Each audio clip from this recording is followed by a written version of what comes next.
Hello, this is Claire Dickinson, News Editor for Hedge Funds Review. I'm joined by George Papamarkάκης, Portfolio Manager of the Max Q Fund and a Founder and Chief Investment Officer at North Asset Management. So George, how would you describe your alpha proposition to investors? Our alpha proposition is quite similar to most macro funds, but we have a few distinct differences. In terms of the similarities, we're similar in the sense that we have a top-down approach, very much regressing macro fundamentals, macroeconomic data with market data and seeing whether there's any anomalies, any dislocations which we can take advantage of. I think where we differ, and differ quite substantially from our peer group, is the fact that we focus very much on other markets, meaning your typical macro fund will have a very large exposure to the G3 markets. We will have a quite balanced exposure between G3 and non-G3 with a quite strong focus in the European time zone. The second difference, which is also quite substantial, is I think most macro funds will tend to have an asset allocation model equally weighted between, for example, equities, fixed income, foreign exchange, and try to allocate depending on whether they feel they're in a risk-on or risk-off environment, a growth or a inflationary environment, for example.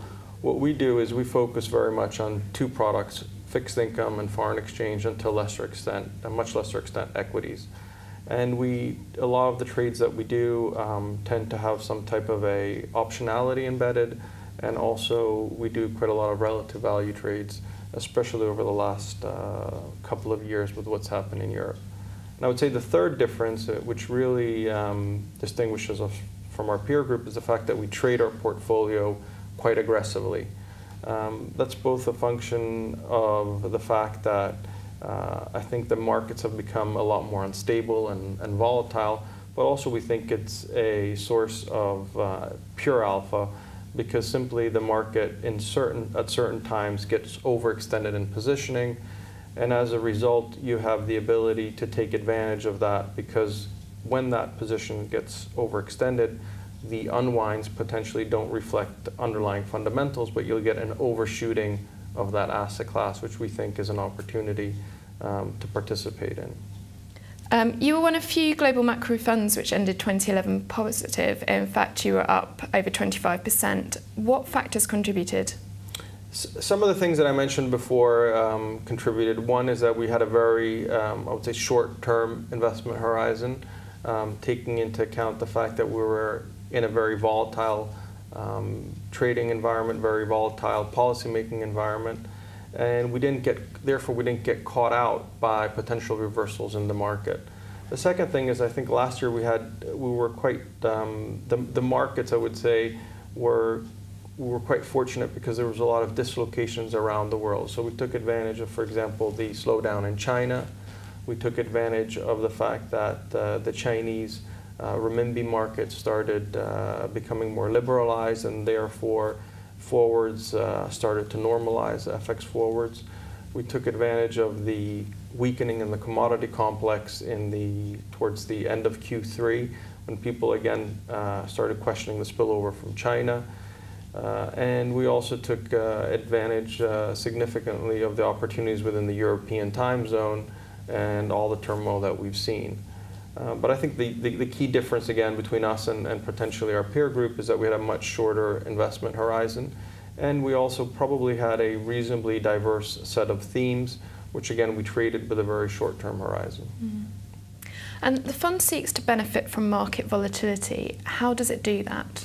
Well, there's two reasons for that. One is that we actually tend to have a net long vol position.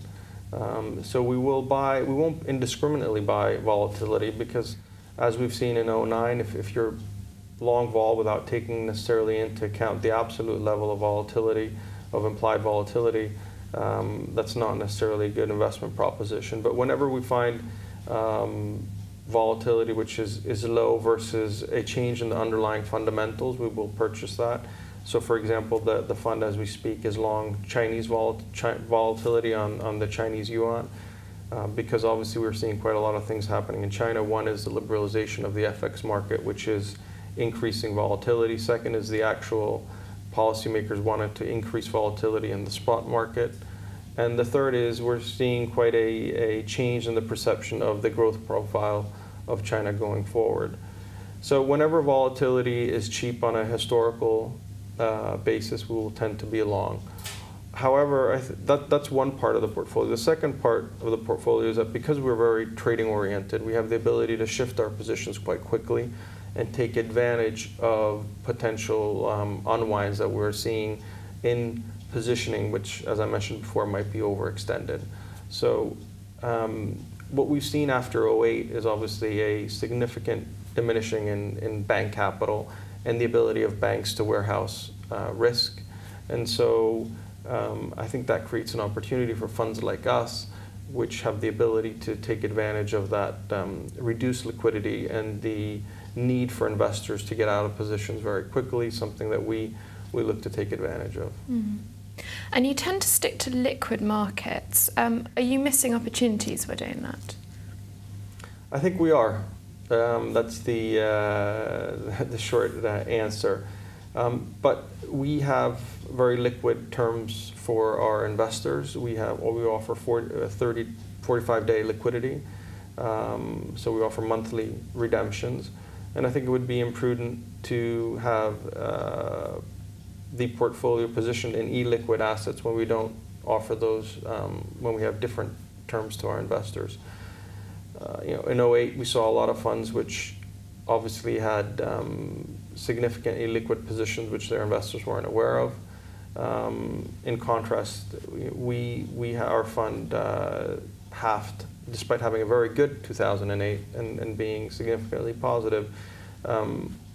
We had redemptions like the rest of the industry, and we were able to meet them in a very orderly manner without imposing any gates. So and that's a function of being invested in those liquid markets. So although we are missing opportunities, I think it's not what we have offered to our investors. And the second thing is that I think illiquid strategies really need to be taken into account with the portfolio in its entirety. In other words, it's not only the redemption profile that you have, but how will the rest of your portfolio perform when your illiquid portfolio is not performing. And that is something which I think, although we've done a lot of modeling in the past when we first started the fund, it's very difficult to understand exactly how the risk would change within the portfolio. So sticking to liquid instruments allows us to, I think, manage the portfolio in its entirety in a much better way. Mm. And how do you define a liquid market, given how they're behaving at the moment? Well, we have a quite straightforward way of defining it. We would say liquid is anything that you can effectively get out of or liquidate within 24 hours. Anything which takes more than 24 hours becomes more illiquid, and then obviously there's positions which take potentially months. So we stick to products which for all practical purposes you could get out of within 24 hours. Right. And what is your top-down macro analysis for the next 12 to 18 months? I think the next 12 to 18 months we'll see much of the same that we've seen in 2011 and first part of 2012, meaning that we're going to see more problems in Europe, and at the same time we're going to see a continued response from European policymakers. I don't think we're going to see any type of total disintegration. There is the very large question mark regarding Greece due to the upcoming elections. But other than Greece, which has always been, I think, a bit of a unique case, I think we're going to see more of the same. In other words, Spain's going to come under pressure, and we're going to have some type of response. I think more and more, especially, we saw that at the end of last year and the beginning of this year. More of the response this time is going to come from the ECB, rather than expecting any type of common Eurobond issuance. I think Europe will continue to be the main theme that will, or the main issue that will dominate financial markets. But at the same time, we have a couple of other issues which I think are very important. One is in the U.S., where I think people have quite a benign view on the outcome of the elections, and more importantly on the outcome of the fiscal tightening. The U.S. is heading for a 5% contraction in terms of the tightening that's 5% of GDP in terms of the tightening that's implied due to the runoff of the tax cuts and also due to the runoff of the unemployment support. So although there will be some type of adjustment from politicians to that, I don't think it will be as benign as the market is expecting. So I think that's another quite substantial hurdle which the market will be facing towards the end of this year, beginning of next. And finally, I think that the third issue, which is very important to take into account, is the change in terms of the composition of Chinese GDP growth. China's clearly made a very large effort to change the composition of growth, become less commodity intensive. And that's something also which I think will affect the commodity complex. So there's quite a lot of things up in the air, but probably in a nutshell I would say Europe will continue to be the main source of volatility in the markets. And I don't think we're going to get any huge tail event, but I do think we're going to get continued volatility where markets will push policymakers to take action.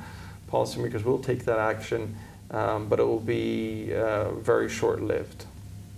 So a continuation of last year, I would say. Mm. And how about your micro bottom-up analysis?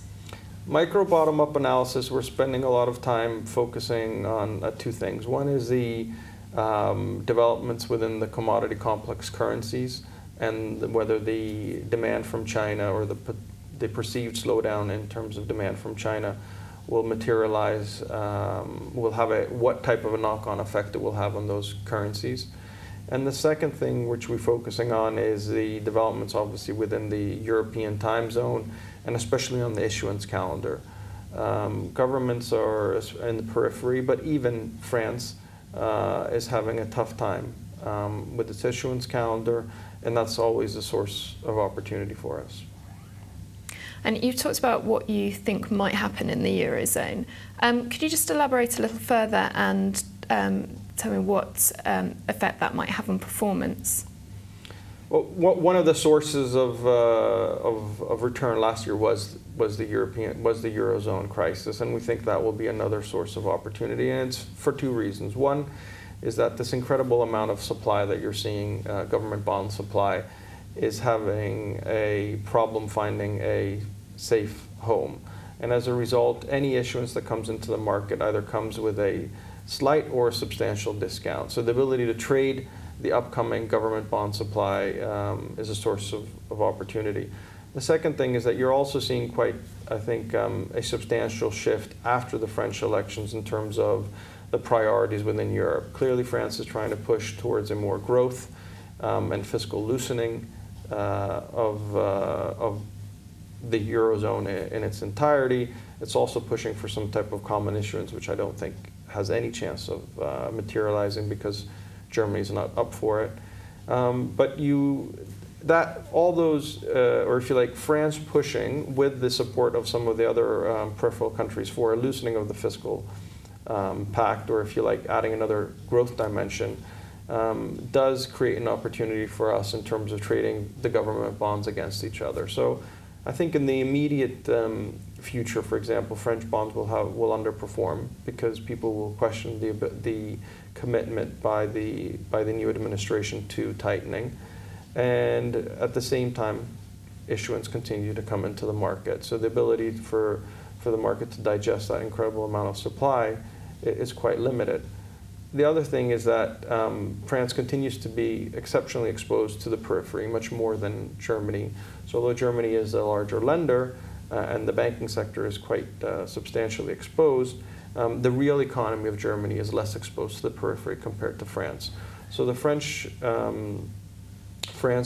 growth rates will continue to underperform Germany, and again, that will be another source of market volatility.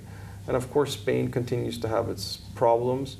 And the real issue, which again, I think there will be some type of response from the ECB, and therefore you always have to keep that short trading environment or very short-term trading style that I mentioned before, is Spain, which continues to have a tough time dealing with these exceptionally high real rates.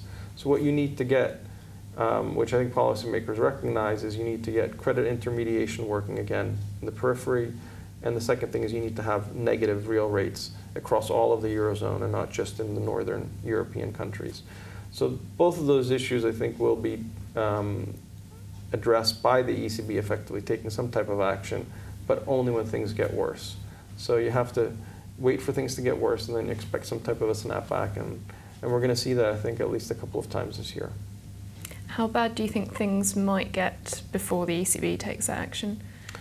I think we've seen the ECB take action when yields in Spanish and Italian bonds have been roughly around 7%.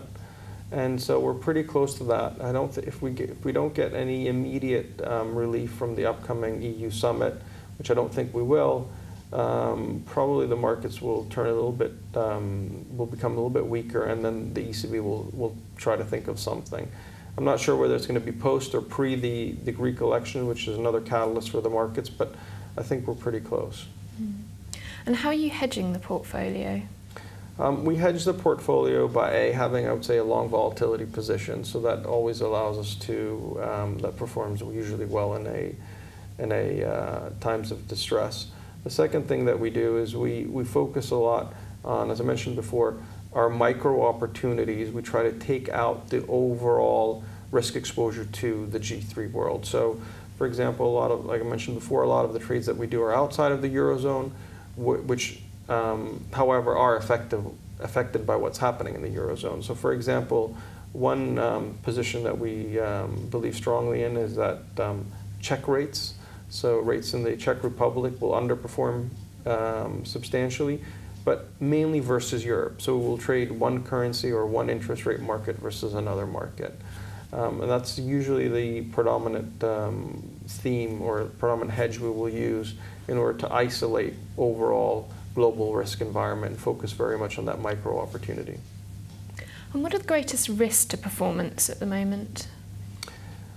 For our fund, the greatest risk is if we become in a very low volatility environment, and that potentially could take place, I think, if we get an extreme amount of policy activism across the world.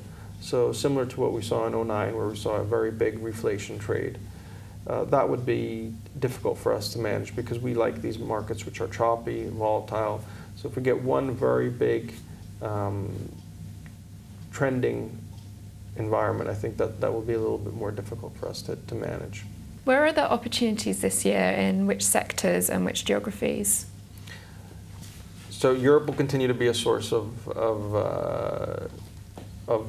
potential return because of the volatility that we're seeing due to the crisis.